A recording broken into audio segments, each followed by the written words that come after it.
Welcome to the Hockey PDOcast. My name is Dmitry Filipovich, and joining me is my good buddy Daryl Belfry. Daryl, what's going on? It's a treat to have you back on in consecutive weeks.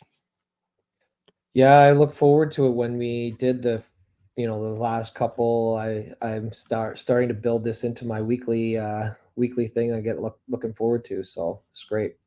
I think our listeners are as well. Hopefully, we had to come back after our rollicking Miko Rantanen breakdown. Now, hopefully, for our next muse, the following week will be better for him because I believe the Avalanche were shut out in back-to-back games after our ranting and raving about how prolific that offense was, but that'll happen over the course of an 82 game regular season. There's a lot of ups and downs. So I think that's just bad timing. We promised last time we would do Dylan Larkin next, and we are men of our word. And that's exactly what we're going to do here today. Probably sooner than expected.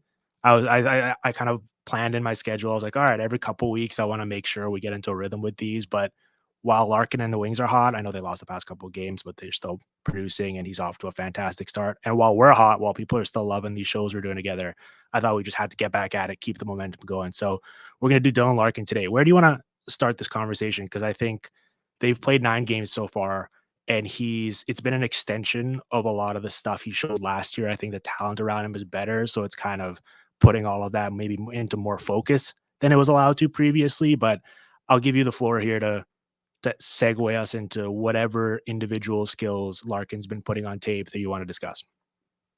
Yeah, so for me, like I know Dylan quite well. I've worked with him for a long time, and I know a little bit more about the process that he's had to get to where we're at right now, and the lean years in Detroit are very difficult, but also very valuable. And over the course of my NHL, the time that I've spent with players in the NHL, I'm starting to really understand the value of some of those lean years and what you get from it. And the best example and where I want to start with Larkin is his presence in the middle of the ice and how fast he is through the middle of the ice and creates speed from there. And early in his career, he had started that way. He would really fast through the middle of the ice, and as the team was struggling, he would drift further and further out of the middle of the ice because the puck would get jammed up on the wall. The defensemen weren't able to get pucks and hit him in the middle of the ice. The wingers were not popping pucks to him in the middle of the ice. So you go once, it doesn't come. You go the second time, it doesn't come. So now you start going outside the dots. And so the discipline that it took to just learn over the years, stay in the middle of the ice, go out when the puck is loose out there. But if you have a chance to control the middle of the ice with your speed, that's what you should do. So over the years, I've found that he's just gotten better and better and better at the discipline of being a center and controlling the middle of the ice, which is so important if you want to win in this league. And now you see him fast forward to where we are now, where Detroit is taking off. The thing that really jumps out at me is his control through the middle of the ice and his ability to catch pucks with his feet moving, to make plays into the middle of the ice or from the middle of the ice out. And, you'll also see like they have defensemen who can find him with speed in the middle of the ice. He has wingers who, when the puck comes around, they can field the puck and they can find him in the middle of the ice. So now you have a guy who's not really hesitating. And I guess that's my point of the story is like when he first started in the league, he wasn't hesitating either. He just wasn't getting the puck. Mm-hmm. Then you start drifting out of the middle. And of course, when you get to now you're not controlling any pucks in the middle and you're getting pushed in on the wall. So then you have the discipline of staying in the middle, although the puck is not always coming there. There's hesitations that come with that because it's infrequent. Now you have a guy who's not hesitating at all because he has true belief that the puck is going to come there. And with his speed, his ability to control the middle of the ice now, to me, is a major factor why his line, him specifically, are able to really been able to get off the start that they have. I think it's a real culmination to get to this point. It certainly is. And You think back to the start of his career, and I think that was the thing holding him back the most in that regard, and I'm glad you started with this, was just how barren, I guess, the talent on the blue line was, right? After being such a strong suit of this organization for so many years. In his first couple seasons, especially when they really bottomed out kind of in that late 2010s range where they were the worst team in the league, there was just simply no one on the back end that could reliably and consistently get him the puck with speed, right? So he was having to either, as you mentioned, kind of try to cheat a little bit by getting out of his lanes to force the issue, or having to do literally all the heavy lifting by going back almost behind his own net, retrieve the puck, and then try to weave through the entire defense, which has now had a chance to get set. And he's lost all the advantage he had that he might have otherwise had previously, right? And now I still think they have quite a bit of work to do. And I know they've drafted a lot of defensemen over the past couple of years, and we'll hopefully see more of that influx. But even with guys like Sider, Gostis Bear, Wallman, there's at least players that can kind of give him a bit of that head start. And I think that's been huge for him, right? He all of a sudden doesn't necessarily need to go the full length of the ice, even though, when it works, it looks beautiful. But I think a point we keep coming back to in these is that's not necessarily what an entire profile should be built on, because those highlight reel plays are very few and far between. What happens in all the other repetitions we see throughout the game that maybe aren't as glamorous, and that's a lot of turnovers, a lot of stopping and starting, a lot of running into walls where you're all of a sudden you're playing 1-on-3, 1-on-4. And so, even last year where they were kind of starting to move up and get more talent as Iserman brought in veteran, reliable NHL players, I still saw a lot of maybe some of those bad habits that he had developed earlier in his career, just in terms of sometimes doing those solo acts, right, Daryl, where it's like, oh, okay, I'm just gonna go up myself because I'm the fastest guy here. But now I've run into a situation where I'm 1-on-3, maybe my line may changed, and now I'm just gonna either turn it over or have a low percentage shot and give the puck right back. And this year, we're already seeing him, because he's expending less energy, use that support better, right? With a guy like DeBrincat as a running mate, all of a sudden, he's kind of stopping short, using that support, either trying to hit the trailer or trying to stretch the ice and kind of make a higher percentage, more efficient play, as opposed to just sort of running headfirst into a brick wall and hoping that he can come out on the other side of it. Yeah, and I think what you touched on that resonates with me as it relates to him is the ability to catch the puck with his feet moving, whether it's a little pop play to the middle, whether it's a direct pass that comes to him with to the middle. It's just the ability to catch it with his feet moving. And often when he was doing that, he would be miles ahead or all of a sudden be ahead of his support. So now he is going 1-on-2 because his support is not with him. And that I think is all of a sudden you have, I don't know, more team confidence that the puck's going to come out, more team collective confidence that plays are going to be made, that he's going to get the puck with his feet moving. All of a sudden now people are able to get out on time and in the right spots. I thought one of the very interesting guys as it relates to the development of Larkin is Perron. Hmm. I think he spent quite a bit of time with Perron, both in the power play, but then also quite a bit of 5-on-5 shifts last year. And Perron is one of those wily veteran guys who is not necessarily fleet of foot, where he's going to be sprinting the neutral zone, but where he's very good is in the defensive wall. He makes a lot of plays. The puck comes to him, and he is and no matter how it comes to him, it gets rimmed around. It's a hot potato coming screaming around the wall. He can field it very calmly, and he can find the speed through the middle of the ice. Now he might get left behind and the play gets gone, but just the ability to trust a winger to be able to make that play is just a luxury he just hasn't had for the bulk of his career. And then you add now DeBrincat. The best part about DeBrincat coming is, of course, DeBrincat's a finisher, and he's shown that since he started. And DeBrincat also has a great understanding of how to play with great players, because he was able to play with Pat Kane and do really well there. Where DeBrincat is very good, in my opinion, is he plays also in the on the D zone wall. He is on his off wing. So Hmm. he's on his forehand making plays there, which also gives him a chance to be able to make really good, very not easy, but very, like, he's going to make a good play to the guy coming through the middle. Now he used to, instead of passing to Larkin, he would go side to side, like from one side to the other when he was playing with Kane in Chicago. And so you develop those skills very, you had both of those guys playing on their off wing, and then they're like going dot to dot. Now he just has to find Larkin in the middle.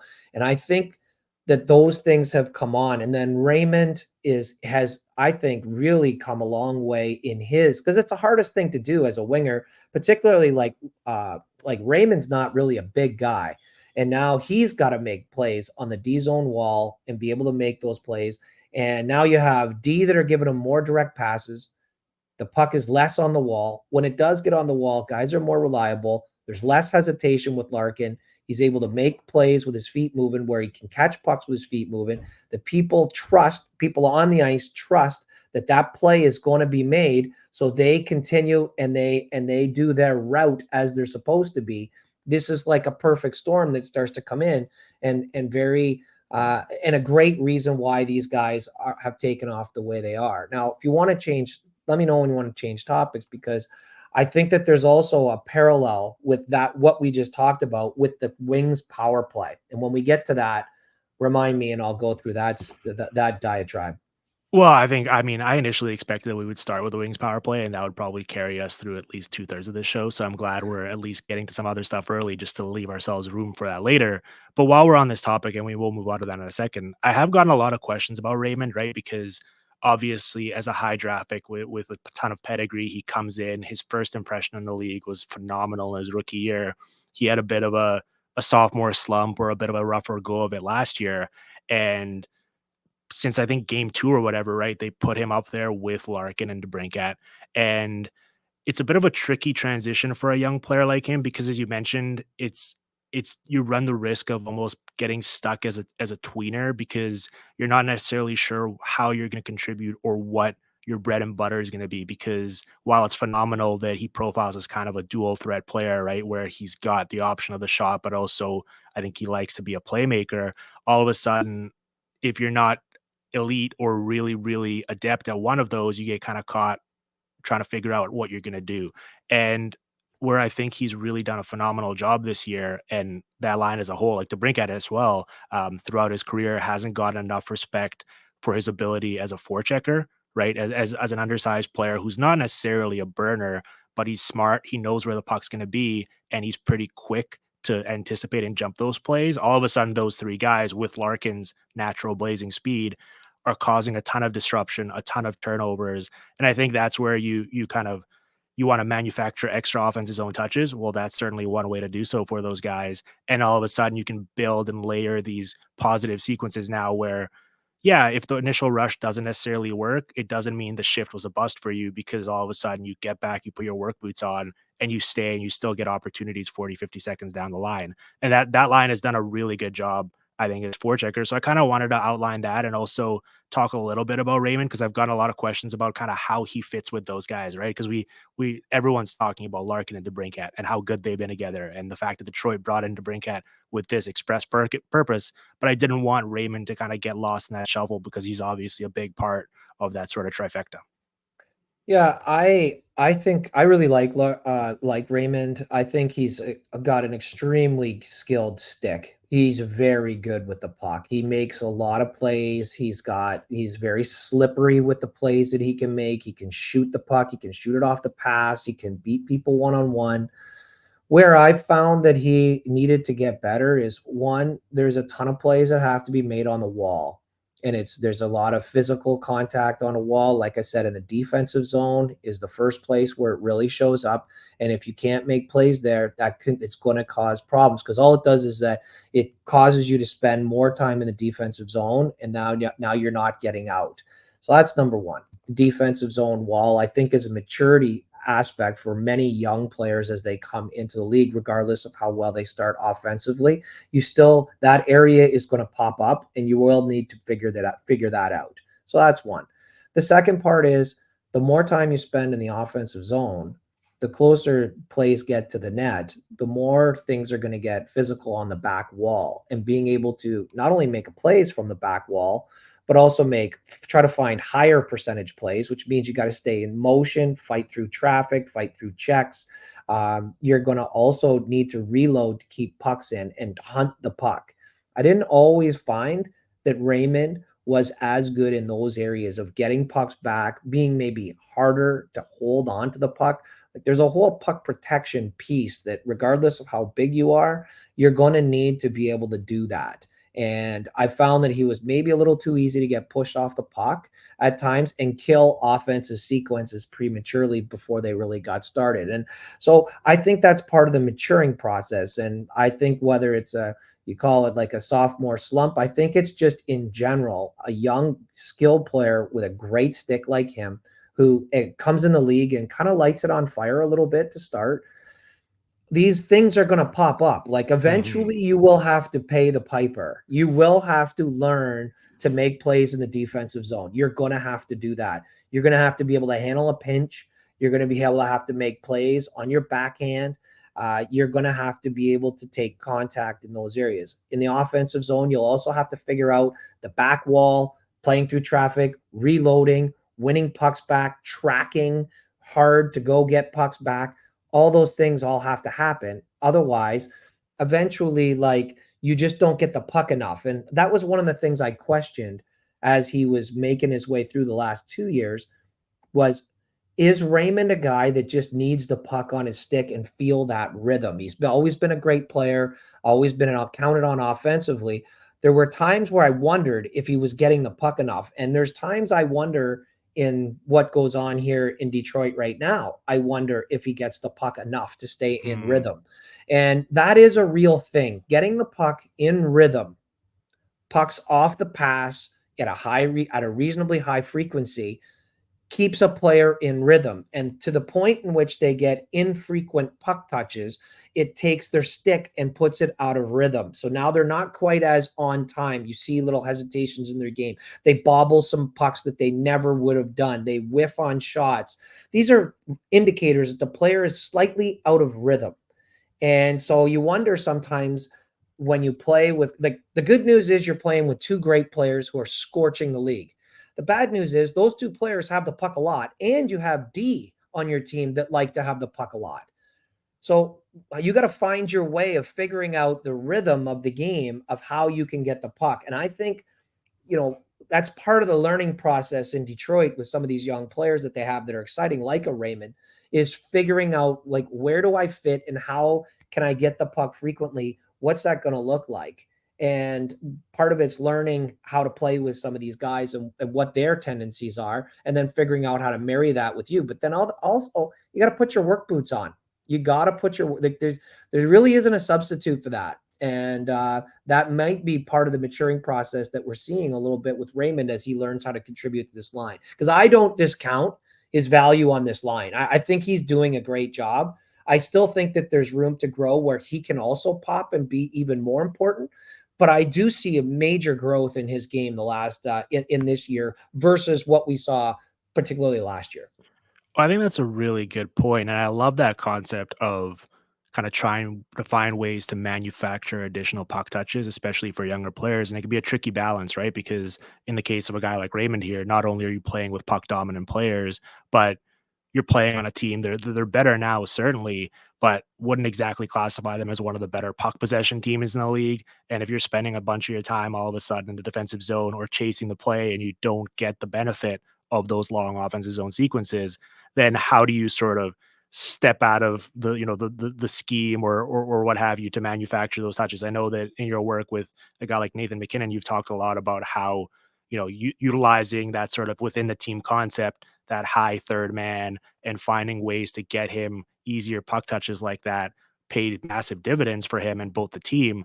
For a guy like Raymond, it's a lot trickier to kind of bridge that gap, right? Where it's like, all right, what can he do to get those touches? Well, it's a lot of the dirty work that you mentioned along the boards that isn't quite as glamorous. And that's going to be a bit of a process, especially for a young player. Yeah, it definitely is, and it's a process because don't forget every elite player has certain habits that lead them down a path to get more puck touches, and they like the puck in certain areas of the ice. So now you add another guy, whether you have Larkin, and then now you add DeBrinket. they also have habits of where they want to have the puck and where things are going to be successful for them. How does that marry with your game? And can you make sure that they get the puck when they're supposed to get it, and then and where, not only where but when they're supposed to get it, and then can you then find your puck touches of where it's more clean for you, of where you're most comfortable. And so often, one of the reasons why a line doesn't work is because the way that two or more of the players on the line, the way that they want to play has inherent like conflict. Where I want to get the puck is, and where I'm most comfortable getting the puck is not a natural play for you to make to me, and vice versa. And so now that's part of the disconnect. So in order for it to work, I'm going to have to leave the areas of the ice and the places that I and the rhythm of the game offensively of where I want to be in order to support you. So then the line for sure is going to be less than it could be because I have to perform at a lesser rate than I'm accustomed to. And so it might be better for me not to play with you. It might be better for me to forge my own spot on my other line. And that's why sometimes you put a guy in another spot in the lineup, all of a sudden he pops. You're like, well, he was just playing with an elite player. How come he's better with this guy than he was with that guy? It's because now he can be in the spots that make him most comfortable and get the puck touches that he's most comfortable with, allowing him to play in a much more natural flow state of of the rhythm of the game. And offense is very much about rhythm. It's hard work, but there's rhythm to it. And I think sometimes that gets discounted. And this Raymond, who he would not be in his lifetime a third man on a line. He would always be either the featured player on a line where everything's coming through him and he's dictating the puck touches and the places of the puck, or he would be at minimum the second guy on the line.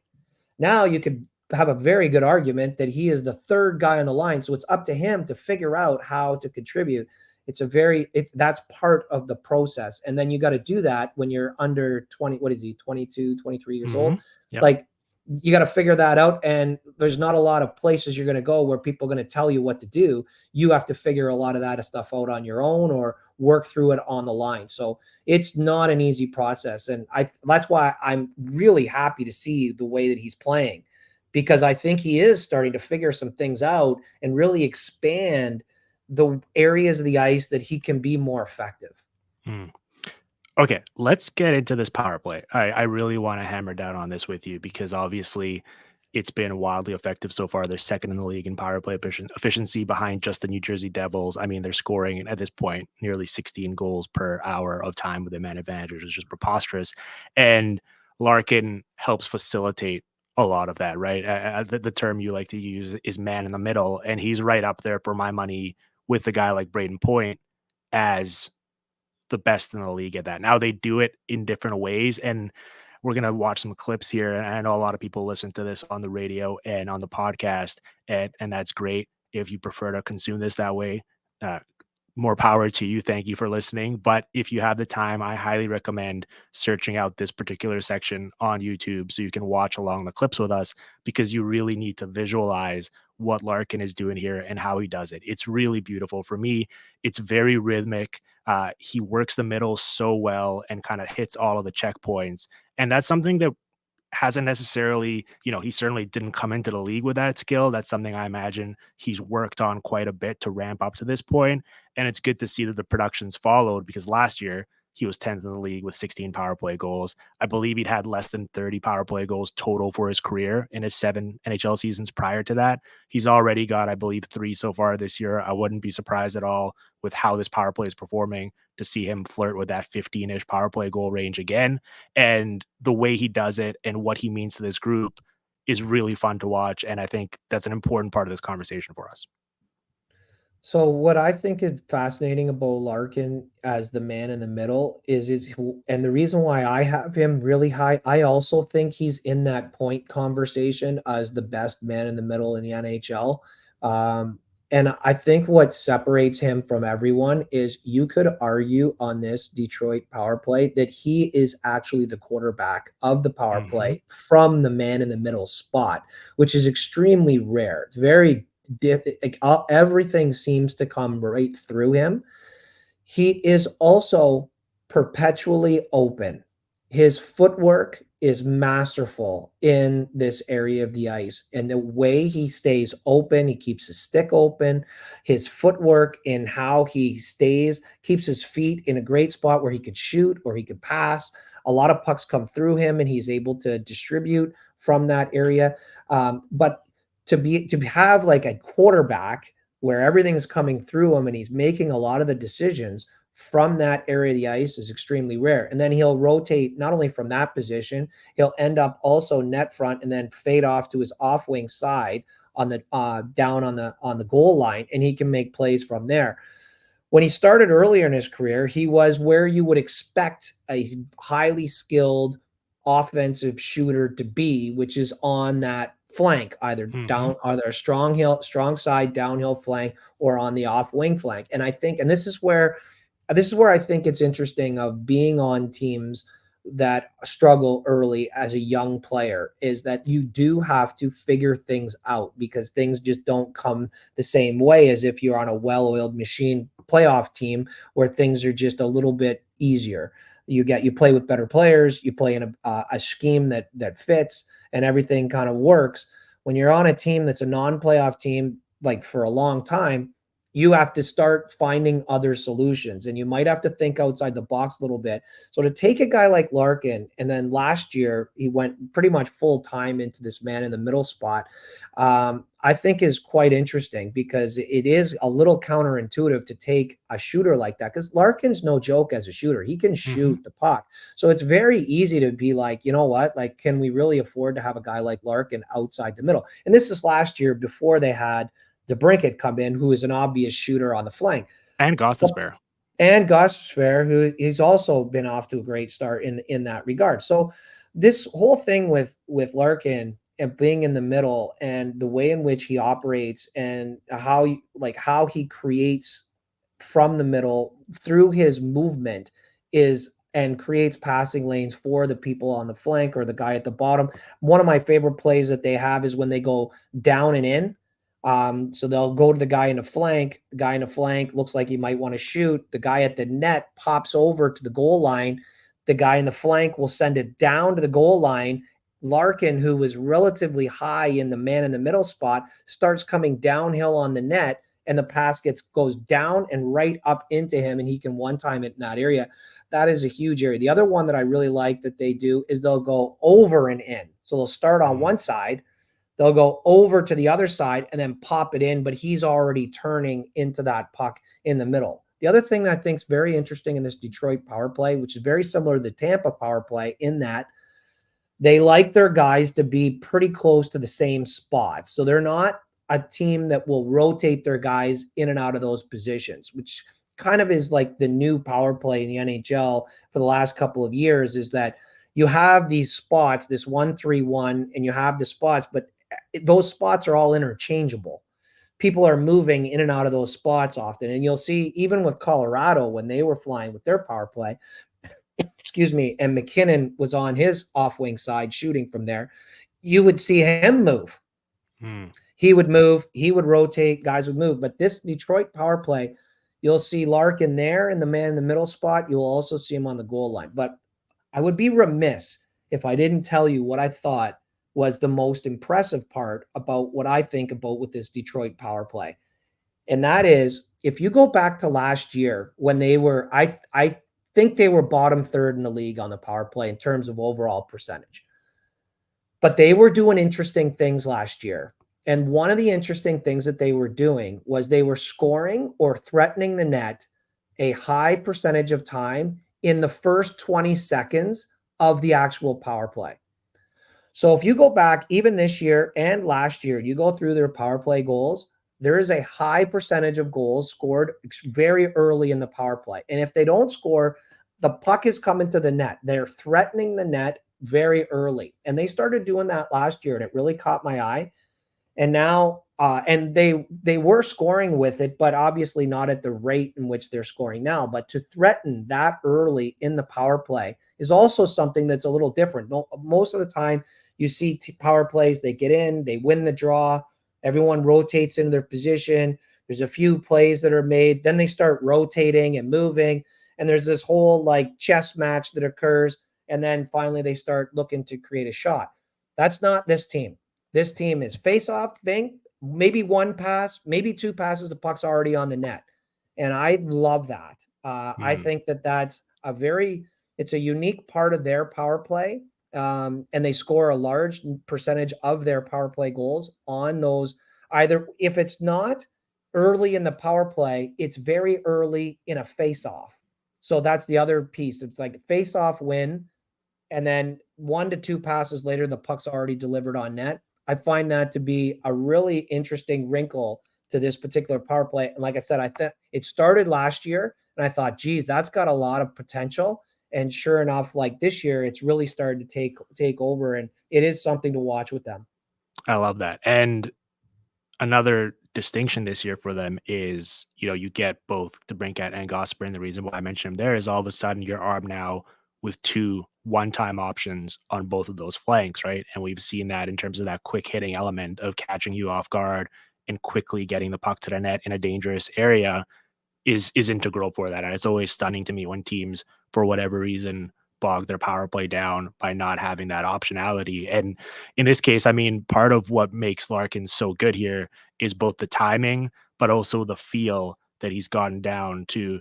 I don't know if it's a science or an art form at this point, but it's been beautiful to watch where he's kind of working that funnel where all of a sudden he comes open, he presents himself as an option, and then all of a sudden this year, something that I don't really remember seeing him before, and maybe it's just because he's feeling more confident in that position, but also because he's got that shooting talent we mentioned. He's working that no look sort of backhand pass through the seam where, as you mentioned, the quarterback element, he comes open in the middle of the ice, he gets it, and all of a sudden flings the backhand pass on the tape for a one-time shooting opportunity. It's remarkable to watch. I mean, how he works that and how he comes open to all of a sudden extend the play and make it easier for others is one of my favorite things to watch right now. It's really cool. Yeah, it's an outstanding point. The other thing that's really cool with this power play is Larkin and Perron are outstanding in puck recovery. Hmm. Perron is incredibly strong. He's very strong, especially on the walls, which we talked about. Larkin is also a back wall wizard. He's very good on the back wall. He's very quick on top of you. He's got a great stick. He can strip you. He's fast to win the pucks, and then he also makes good interior plays, which is also a thing with Perron, who and this is why I think it's really worked here this year, is because Perron is an extremely good passer and he can pass through traffic really well. So to move him from the DeBrincat spot, which is that right shot on the left flank, he moved from there to the goal line, I think has made a huge difference on that power play, because rather than him having to figure out whether he wants to shoot from there, when really he's, I think, a little more naturally inclined to move the puck, where DeBrincat would prefer to shoot it. Like he wants Hmm. to get a shot off the pass. I think that you get guys in now more, and this is what I talk about rhythm and where you want the puck and the types of plays that you want to make in certain places of the ice. It really fits now with what Perron is really good at, with his back wall play and his natural tendency of wanting to pass and can thread a needle into those spaces. I think that would be an under talked about aspect of why this power play has really taken off. But this DeBrincat, I think, is an underrated player, and has been for a long time in his ability to make plays. Like as much as he's a shooter and he can shoot, like he's a master of being able to shoot anything that comes near him. Like you don't have to have a perfect pass to him. He can slingshot it. He can shoot it if the puck's slightly in front of him. He's got great feet to be able to get around the puck when he needs to. And of course, he has a great stick. But what also he can do is he can really make a pass, and we've seen that because Larkin for me is the quarterback on this power play, and everything goes through him. You still need people to get the puck in there to set things up, and DeBrincat has been able to find that, not only that play, but DeBrincat can also make the down play, and he can also go through seams to go find the play on the other side with Gossip Spear. So, like to me, there's a lot of pieces here that really work, and guys are in, like what you would say, in their more natural spots to Hmm. be able to do some of the things that they do really well, which I don't think can be discounted. And when you look at the way the power plays were for the longest time, was everyone had their spot and that was it. And then we've gone away from that, and most of the league now has some type of rotation, and your goal is to catch the penalty kill in a rotation, to now these guys kind of bringing it back where people are in their spots. There's not a lot of rotation. I think it's really quite interesting. Well, and the Red Wings, for as successful as they've been, have shown that as well, right? Where they sometimes they bring Larkin down to that goal line, and then all of a sudden Mhm. get the puck to him, give you a different look, and he brings it out, and he scored a few times or set up to Brinket. Doing so, I guess maybe that's the answer to this following question. But then, once you show this enough on tape, and not that you're necessarily catching anyone off guard by this because they've been doing it for a while, but if you keep performing at this level, all of a sudden, every single game plan, all of a sudden is going to be okay. Well, if we can neutralize this or at least limit it to an extent or make life more difficult for them, we're going to have a much easier go of it because they rely so much on their power play and they have even so far this year a team like the Boston Bruins, and maybe they're just uniquely equipped because there's always so good on an annual basis on special teams, in particular in penalty kill. When they play them, they're so aggressive and they're kind of sitting on that, and they basically tell you we're not going to let your best, most valuable player and your power play quarterback in Larkin get the puck where he wants it. We're going to sit on that. We're going to play for that. Other guys have to beat us. What do you kind of do as a workaround on that? Obviously, there's other pieces involved, and maybe you have to swing it around and hope there's a breakdown, or you move Larkin to that goal line and kind of get him set up from a different position. But I'm kind of curious to see as the year goes along, if they keep performing this well, what the kind of cat and mouse game is there, because I imagine it is coming at some point. Yeah, I think that there's a couple of easy, like not easy, but a couple of natural adjustments that you start to make, like the Perron going to man in the middle and Larkin to go to the goal line is certainly one, and you might start that way with the intent of rotating Larkin back in the middle. So you present a different look to then rotate, and your rotation is to come out of the look that you don't want to be in to go to the one that you want to be in, is feels like a natural one. The other one is DeBrincat is an excellent shooter on his strong side as well. As much Mm. as he's shown his one-time ability on the offside, he also is an excellent shooter on the offside, on the strong side. And it wouldn't surprise me to see them swing him over every so often and be on the strong side flank coming downhill on a catch, or on him just carrying the puck downhill. And like I said, I do think he's an underrated passer, and he may be able to make some plays in there. So I think there are some adjustments that they can make that would really I think be feasible and not be too much of a drop off in terms of putting guys in spots that they may not be as comfortable in. But I also think that if they were to establish another look or two, then they could rotate it from that look and present a false look of what they really to the opposition, and then rotate into what they really want. Which I think is part of what they're going to have to do, because the longer that this gets rolling and stays rolling, people will figure it out. They'll start figuring out what to take away, and once they figure that out, then it can come to a crushing halt. So they're going to need something that they can go to that will also produce at a reasonable rate to be able to back people off. Yeah, I think people are starting to take notice. I mean, I've been wowed just by Larkin's manipulation and dominance of that middle of the ice. Sport Logic has him fourth in the league in shots from the slot this season, but also Yeah. third in the league in passes in the slot. Right. And so, I mean, I think that's sort of the next point that I wanted to touch on here is I always really thought of him as you mentioned, kind of his shooting ability. I always early on like thought he was much more of that than this passing ability he's shown, and maybe it was just the fact that he didn't have this type of talent around him, so he was leaning on that more. But what we've seen from him this season in his, whether it is from the middle of the ice or off the back walls, we're seeing here. I mean, time and time again, he's been able to find open guys with quick hitting timing based sets, and it's been really cool to watch. And he's already got, I believe, 10 primary assists this season, which is only behind the supernova known as Jack Hughes for second in the league.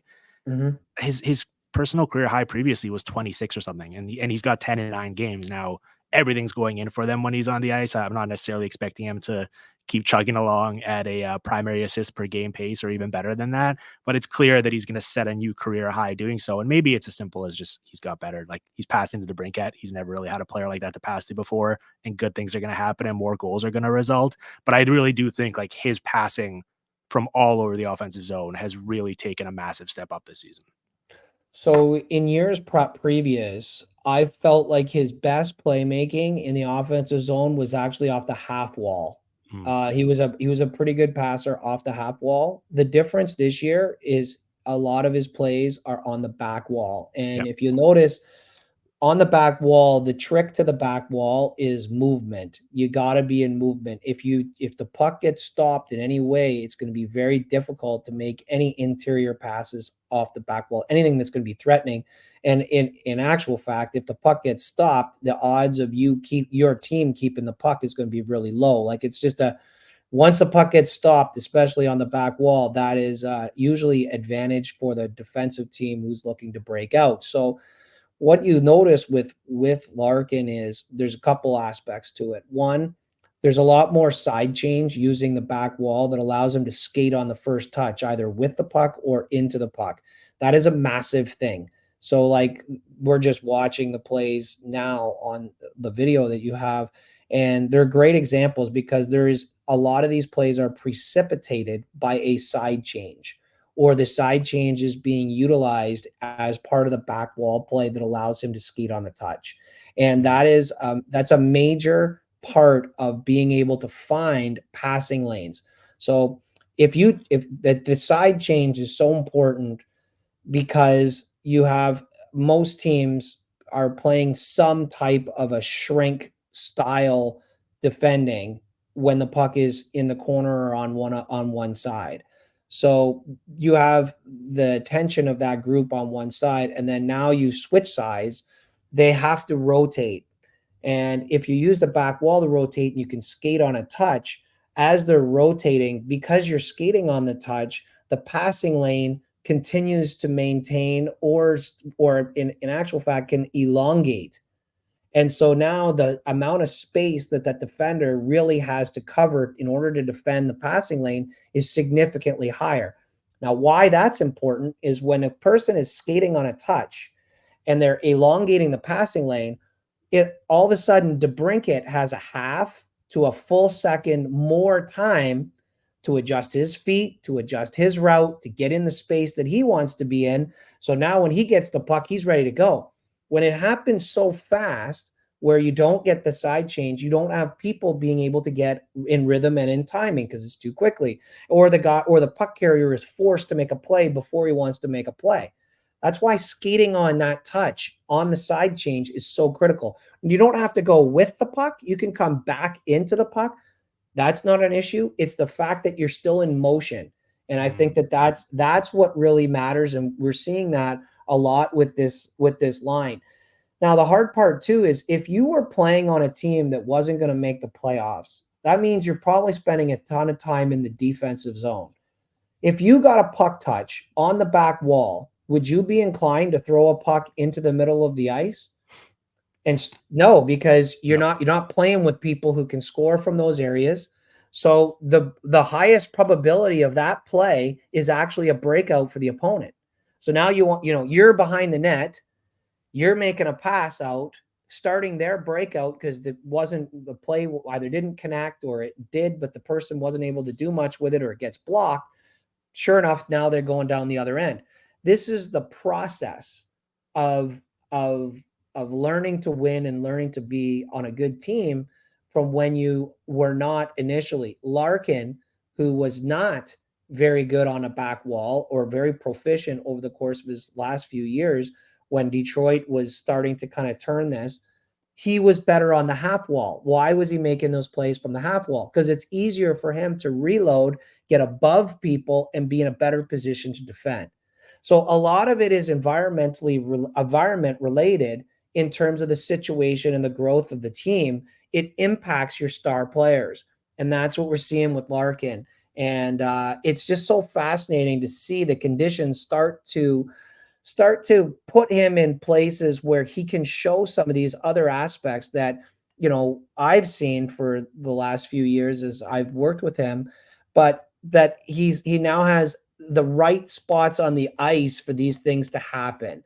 And that just can't be discounted. Like, so much of this league is situation. The Mm. situation that you're in is really important. The line you play on, the strength of the line versus the line that you're playing against, the amount of offensive zone time that you can have. Like, these are all things that stack up for an offensive player. When those things are not available, it's really difficult to overcome your situation. And to see like a Larkin get 70 points on a team that perpetually loses, like misses the playoffs, like that's incredibly, you know how talented you have to be to do something like that. It's really tough, right? So to see him start to come unglued now that this team is a lot more prepared with better players to play with, and now he can be in these better situations, to see him come alive like this, like as someone who's worked with him for as long as I have, it's just so exciting because he's a wonderful, wonderful person who's been through a lot here in Detroit, and he deserves to win here at this point. Well, I'm sure he benefited a ton from a lot of those early career reps as well. But one of the kind of luxuries of adding players around him and all of a sudden having more depth and more talent is that now he's kind of settled into a spot where he's playing what 19, 22 a game this year, kind of 19 and a half. He's settled in that past couple of years. Early in his career, there was a year where he played like 22 minutes a game. And Hmm. that probably, I mean, you want him out there as much as possible because he's that good. But just with how he plays and how sort of doggedly he pursues the puck when he doesn't have it, it's not like this is a guy who's kind of just gliding around waiting to get into the offensive zone. He's making things happen all over the ice. All of a sudden now he could probably, I imagine, kind of, he's completely uninhibited. He can just empty the tank on every shift because he knows that he doesn't need to be right back out there for the team to avoid drowning a few seconds later. So um, at the same time, I still think they have quite a bit of work to do, as you saw in the Boston game. If you can find a way to sort of limit them or slow them down a little bit at 5-on-5, things can kind of grind to a halt and they can get stuck in the mud. There's still a lot of work to do. I think they've been a bit fortunate with how often they're scoring based on the types of stuff they're generating, but I like what I see, especially from this group, and that's kind of why we wanted to highlight them here today. Are there any sort of parting shots or last notes that you wanted to get out there before we sign out here? Yeah, the just the whole thing of there being on a team that's missing the playoffs and perpetually, and you're trying to like turn the corner and get things. There is such a thing as too many minutes Hmm. for a young player, and like I said, situation is really important. But the advantages of those things is you learn how to defend, you learn how to get pucks back. You get a little more desperate in terms of trying to keep pucks in the offensive zone. You reload much better. You track hard like better. You learn those skills because you have to do them so much. And you're on the defensive side so much. And then as your team gets better, some of the things that you're more naturally gifted at, like the seeing it offensively, they start to piece itself back together. And I think that's some of the stuff that we're seeing. I agree with you. I think that this Detroit team does have a lot more work to do. I don't know that they're like done or ready to go where they're ready to win, but I do think that these early signs are very similar to last year, where felt like I was seeing some seeds being planted that were may not going to come to fruition that year, like the whole idea on the power play of that quick strike Hmm. from the faceoff. That was a seed that was planted, that they had kind of built into their arsenal, that wasn't going like it wasn't they were still a bottom third of the team on a power play, but though that was a great seed that was planted that now we're starting to see come into fruition. And I'm starting to see some of these other things pop up here, as well, and the growth of some of these players, like whether it be Rasmussen or Veleno is starting to come on. Those types of players, their growth and development is going to be what's going to dictate, and those are those could be the seeds that now are the things that bloom this particular year, and they'll need it because it's incredibly hard to win in this league. All right, Daryl. Well, that's all the time we have for today. It's a shame. I want to keep talking with you, but we'll have to put a pin in it and come back and do another player next time. If people enjoyed this, I highly recommend they go follow you on both Twitter and Instagram, where you're posting kind of shorter, more bite-sized videos. And then we come here and we get to expand it in a longer platform. So that's always fun. And we'll be back. Maybe let the listeners kind of let us know how they're feeling about this one, and then what they want us to do next, and kind of maybe pick our new muse for us. So we'll do that soon. And yeah, that's going to be it for today's show. Thank you for listening to us.